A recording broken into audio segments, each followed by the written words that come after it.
난 이 하루 되시기를 간절히 축원합니다. 자동차를 운전할 때 중요한 두 가지 기능이 있습니다. 하나는 가속 페달이고 또 하나는 브레이크 페달입니다. 차를 움직이고 차를 멈추게 하는 것이 가장 중요한 기능이죠. 근데 이 기능 중에 두 가지 기능 중에 무엇이 더 중요하냐라고 묻는다면 가속 페달보다는 아마 브레이크 페달을 뽑겠습니다. 잘 움직이는 것도 중요하지만 움직이는 자동차를 멈출 수 있어야 자동차를 안전하게 운전할 수 있기 때문에 그렇습니다. 우리의 삶도 걸어갈 때가 있고 달려갈 때가 있고 멈추어야 할 때가 있습니다. 멈추어야 할 때 잘 멈추면 흔들림 없는 인생을 살아가게 됩니다. 근데 우리가 살아갈 때 그 중요한 멈춰야 할 때 멈출 수 있도록 도와주는 것이 하나님의 말씀입니다. 많은 시험과 유혹 가운데 하나님의 말씀을 잘 간직하면 그 말씀이 우리의 인생을 안전하게 보호해 줍니다. 오늘 함께 읽을 히브리서는 많은 어려움 중에 쓰여진 성경입니다. 내적으로는 거짓이 판을 치고 외적으로는 많은 박해와 또 핍박이 있었던 상황입니다. 딱 믿음이 흔들리기 쉬운 상황이죠. 히브리서 11장을 보면 어떤 내용이 있습니까? 믿음의 장이 있죠. 성경에서 무엇인가를 강조하고 또 그 내용이 너무 중요하고 때로는 약하기 때문에 강조하는 것들이 있습니다. 그럼 히브리서는 11장을 믿음을 강조했다는 것은 어떤 의미가 있을까요? 이 시대가 믿음이 많이 어려웠던 시대라는 것을 보여주는 것이죠. 오늘 히브리서 2장을 보면 믿음의 성도들이 이미 들었던 그 복음의 말씀을 더욱 굳게 간직하여 말씀에서 벗어나지 말라고 권면하고 있는데, 자 1절 말씀을 한번 같이 볼까요? 1절입니다. 시작. 그러므로 우리는 들은 것에 더욱 유념함으로 우리가 흘러 떠내려가지 않도록 함이 마땅하니라. 흘러 떠내려간다라는 것은 배와 관련된 단어입니다. 배가 항구에 정박했습니다. 그런데 닻을 내려놓지 않으면 바람과 파도에 의해서 배가 표류되게 되죠. 1절 말씀에 등장하는 유념이라는 단어가 비록 바로 그 의미를 담고 있는데, 유념이라는 단어는 닻을 내리다라는 뜻이에요. 우리가 믿음이 왜 중요할까요? 1절 말씀을 보면 흔들리기 쉬운 많은 상황들 속에서 예수 그리스도께 벗어나지 않도록 단단하게 닻을 내리게 하는 역할이 뭐예요? 믿음이라는 거예요. 그래서 믿음이 중요하다는 거예요. 마치 배가 큰 파도에 떠내려가지 않도록 닻을 내려 단단하게 묻는 것처럼 말입니다. 그러니까 우리가 하는 말 중에 한 귀로 듣고 한 귀로 흘려보낸다 라는 말이 있지 않습니까? 아마 이 말이 여기서 나온 것 같아요. 흘러보낸다. 뭐예요? 이 반대가 유념하다라는 뜻입니다. 닻을 내린다. 우리가 아마 코로나 팬데믹 속에서 많이 느꼈을 거예요.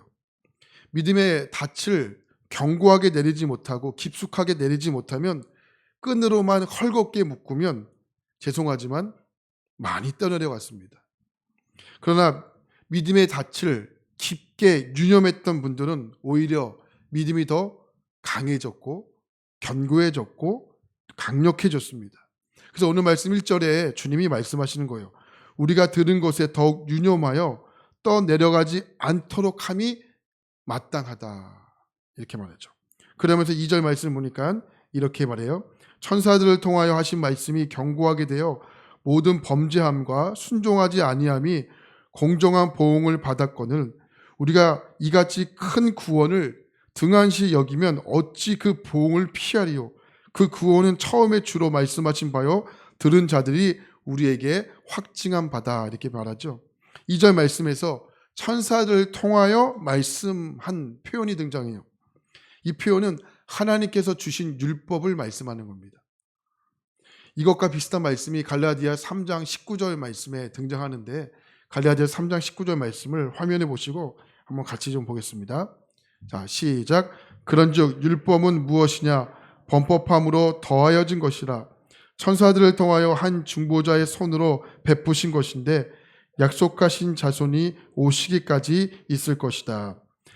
그러니까 구약 시대 때 유대인들이 가졌던 한 가지 큰 개념이 뭐가 있냐면 하나님의 말씀이 천사들을 통해서 전달되었다라고 생각을 했어요. 그래서 갈라디아서 3장 19절 말씀을 보니까 천사를 통하여 한 중보자의 손 이렇게 표현하죠. 여기 나오는 한 중보자가 누구일까요? 모세예요. 그럼 모세를 통해서 율법을 주신 이유가 뭘까요? 죄가 무엇인지를 밝히기 위해서 주신 거예요. 그러니까 율법을 주신 이유는 구원을 말하기 위해서 주신 것은 아니라는 거죠. 그 죄를 말하기 위해서 주신 거예요. 그러니까 죄 속에 허우적대는 나의 실체를 절실히 보기 위해서 율법을 주신 거예요. 그러니까 율법의 역할은 거기까지입니다. 그러니까 왜 보게 하실 것일까요? 죄는 내 스스로 해결할 수 없다는 것을 보여주시기 위해서 주신 겁니다. 다시 히브리서로 넘어오면 정리하겠습니다. 너희들이 천사들을 통해 모세에게 주신 율법을 무시하면 심판을 받았는데 3절이에요. 우리가 이같이 큰 구원을 등한시 여기면 어찌 그 큰 심판을 피할 수 있겠느냐 이 말씀이에요. 이해가 되십니까? 네. 표정들을 보시니까 아니신 것 같은데. 자, 그럼 여기 말하는 큰 구원은 누구를 의미하는 걸까요? 예수 그리스도시죠. 그렇기 때문에 너희들이 예수 그리스도를 무시하고 등한시 여기면 결국 심판을 받게 되는 돌이킬 수 없는 참혹한 결과를 맞이하게 된다는 거예요. 할렐루야. 우리가 병원에서 엑스레이를 찍잖아요. 엑스레이를 왜 찍습니까? 사고로 인해 뼈가 왜 부러졌을 때 우리 엑스레이를 찍잖아요. 이 엑스레이 역할이 뭐예요? 붙이는 역할입니까? 아니죠. 어떤 모양으로 부러졌는지를 찾아내기 위해서 봅니다. 그러나 그것으로 엑스레이의 기능은 끝이 나요. 엑스레이가 뼈를 붙이거나 치료할 수가 없어요. 마찬가지로 율법은 엑스레이와 같아요. 죄가 무엇인지를 알려주는 거기까지입니다. 치료는 누가 합니까? 네?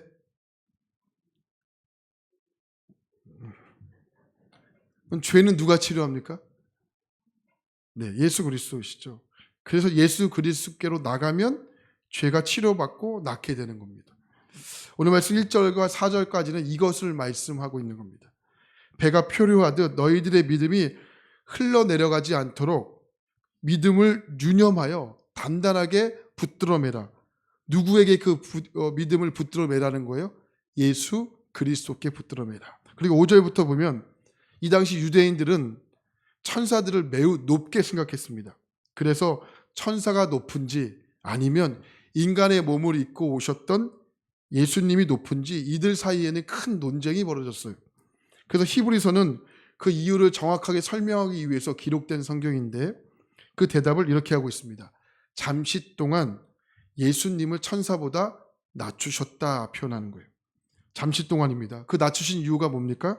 십자가 때문입니다. 자, 오늘 말씀 7절이에요. 7절 말씀을 보겠습니다. 시작. 그를 잠시 동안 천사보다 못하게 하시며 영광과 존귀로 관을 씌우시며. 그러니까 예수님을 잠시 동안 천사보다 낮추신 이유가 뭡니까? 십자가를 지셔야 하는 낮은 모습으로 가야 하기 때문에 낮추신 겁니다. 그래서 10절 이후에 보면 예수님께서 이 일을 감당하기 위해서 무엇을 당하셨다고 말씀하고 있냐면 고난을 당하셨다 표현하고 있는 거예요. 고난을 당하신 이유가 뭡니까? 하늘나라의 영광으로 그 우리를 인도하시기 위해서 고난을 당하셨다 표현하는 겁니다. 그래서 그 일을 감당하시기 위해서 잠시 동안 천사보다 낮추셔서 십자가의 고난을 당하셨다라고 표현한 겁니다. 여러분, 하나님은 예수님께서 십자가를 지시면 고난을 겪으실 것을 아셨지만 지게 하셨어요. 그래서 천사보다 잠시 동안 낫게 하셨고 고난을 피하지 않게 하신 겁니다. 왜요? 자녀된 우리를 저 영광스러운 하나님의 나라로 들어 보내시게 하기 위해서입니다. 그래서 이런 말이 있지 않습니까? 고난 없는 영광은 없다. 사도 바울이 이 사실을 너무나도 잘 알고 있었기 때문에 이것을 로마서 18장 18절에 이렇게 말할 수 있는 거예요. 현재의 고난은 장차 우리에게 나타날 영광과 비교할 수 없다. 영광은 고난을 반드시 통과하게 되어 있다라고 말하는 거죠. 그러니까 그래서 여러분, 믿음을 가진 우리는 자꾸만 고난을 피하는 쪽으로 모든 의사를 결정한다. 그러니까 죄송하지만 이건 믿음을 버리기 쉽습니다. 우리가 말하는 생로병사, 이게 뭡니까? 이게 고난이잖아요. 아기가 태어날 때 얼마나 힘들면 웃으면서 태어나죠? 울면서 태어나지 않습니까?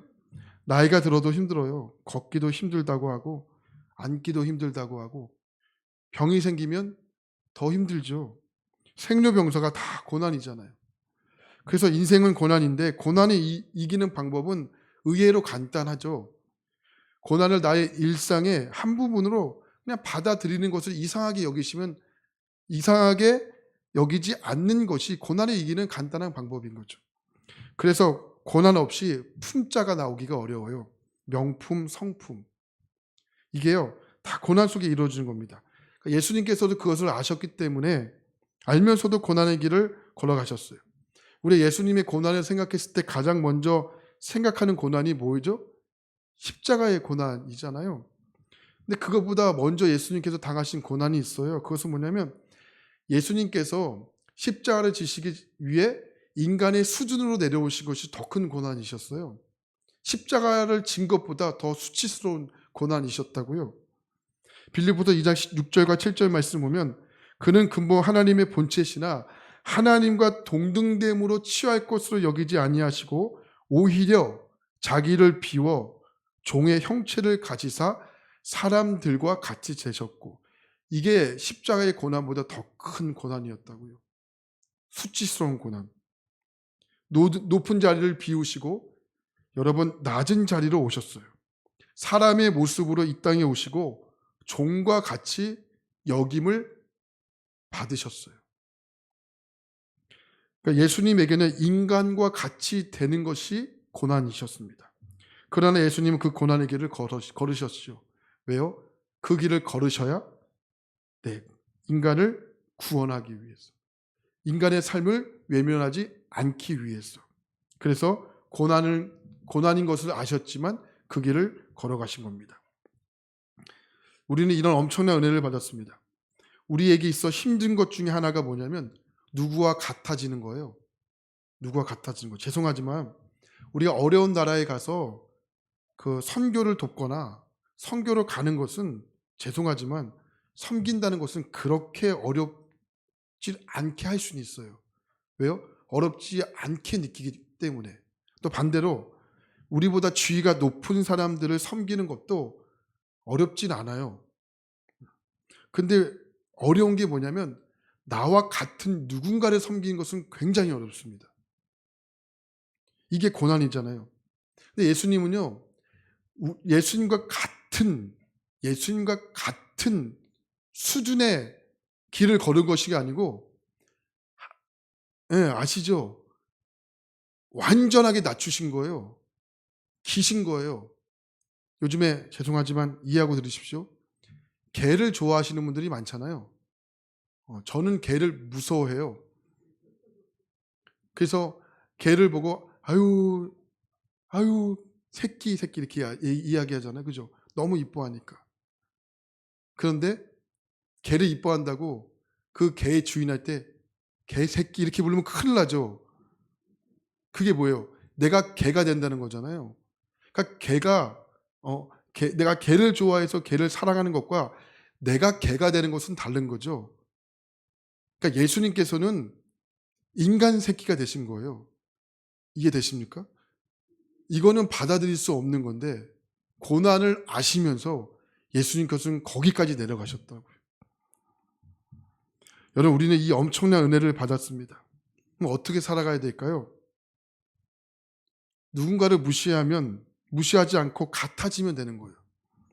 그러면 그런 곳이 교회이지 않습니까? 교회는 어떤 곳이어야 할까요? 뭐 많이 가졌건 적게 가졌건 많이 배웠건 적게 배웠건 교회에서 뭐라고 부릅니까? 형제, 자매 이렇게 부르잖아요.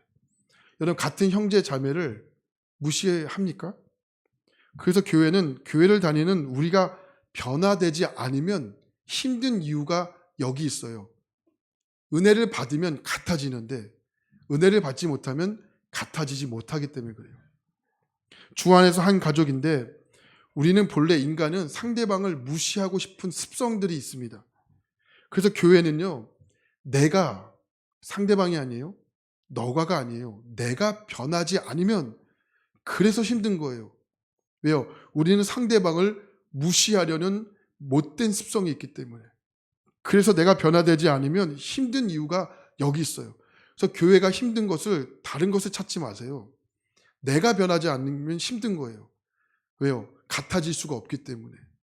그래서 주 안에서 살지 않고 자꾸만 주 밖에 살기 때문에 그렇습니다. 하나님 귀한 여러분, 이제 말씀을 좀 정리하겠습니다. 주 안에서, 정말 주 안에서 형제 자매로 사시기를 바랍니다. 그래야 누구와도 같아질 수 있는 거예요. 예수님께서 이 방법을 알려주시기 위해서 이 땅에 오신 거고 인간이 되신 겁니다. 그래서 십자가를 지시고 우리를 살려주신 겁니다. 우리 모두 그 길을 따라가는 하나님의 자녀가 되시기 바랍니다. 그러기 위해서는 언제나 예수님에게서 벗어나지 않고 믿음의 끈을 단단히 묶으시고 단을 견고하게 여러분 내리시기 바랍니다. 또한 말씀 안에서 변화되셔야 됩니다. 그래야 너도 주 안에서 형제가 되고 너도 주 안에서 자매가 될 수 있는 거죠.